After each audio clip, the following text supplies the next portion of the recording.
Hello friend, જય શ્રી કૃષ્ણ। એકદમ tasty, ચટપટો અને ક્રીમી અને લચકા જેવો મકાઈનો ચેવડો બનાવવા માટે 3 અમેરિકન મકાઈ લીધી છે। તો 3 મકાઈમાંથી 2 વ્યક્તિ ખાઈ શકે એટલો ચેવડો બનીને તૈયાર થશે। તો આ રીતે હાથમાં મકાઈ લઈ આ રીતે ઉપરથી ચપ્પુ એકવાર ફેરવી લેવાનું। આ રીતે એકવાર ફેરવાઈ જાય એટલે બીજી વાર ચપ્પુ ફેરવાનું। આ રીતે બીજી વાર પણ ફેરવાઈ જાય એટલે ચપ્પુ ઘસીને ફેરવાનું। આ રીતે કરવાથી ચેવડો એકદમ લચકા જેવો થશે। કુલ 3 વાર મકાઈ ઉપર આ રીતે ચપ્પુ ફેરવી અને એના દાણા અલગ કાઢવાના છે। તો આ રીતે મેં 3 મકાઈના દાણા અલગ કાઢી લીધા। હવે એક પેનની અંદર આપણે તેલ ગરમ કરવા મૂકશું। તો થોડું તેલ અને થોડું ઘી એમ બંને મેં મિક્સ કરીને લીધા છે।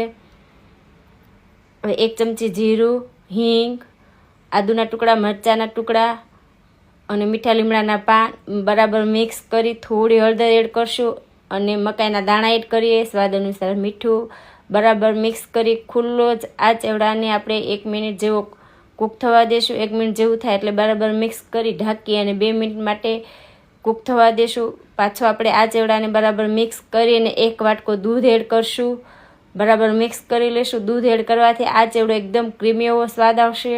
ઢાંકીને 2 થી 3 મિનિટ આ ચેવડાને કૂક થવા દેશું। તો તમે જોઈ શકો છો કે દૂધ એકદમ સરસ બળી ગયું અને ચેવડો પણ આપણો એકદમ સરસ કૂક થઈ ગયો છે। તો ઉપર લીંબુ એડ કરી બરાબર મિક્સ કરશું। હવે એક પ્લેટની અંદર કાઢી લઈએ। તો એકદમ ચટપટો બનાવવા માટે ઉપર કોઈ પણ પ્રકારની સેવ એડ કરી શકો, દાડમના દાણા, લીલા ધાણા, ચાટ મસાલો અથવા આમચૂર મસાલો એડ કરી અને ખાઈ શકો એવો ટેસ્ટી ચેવડો।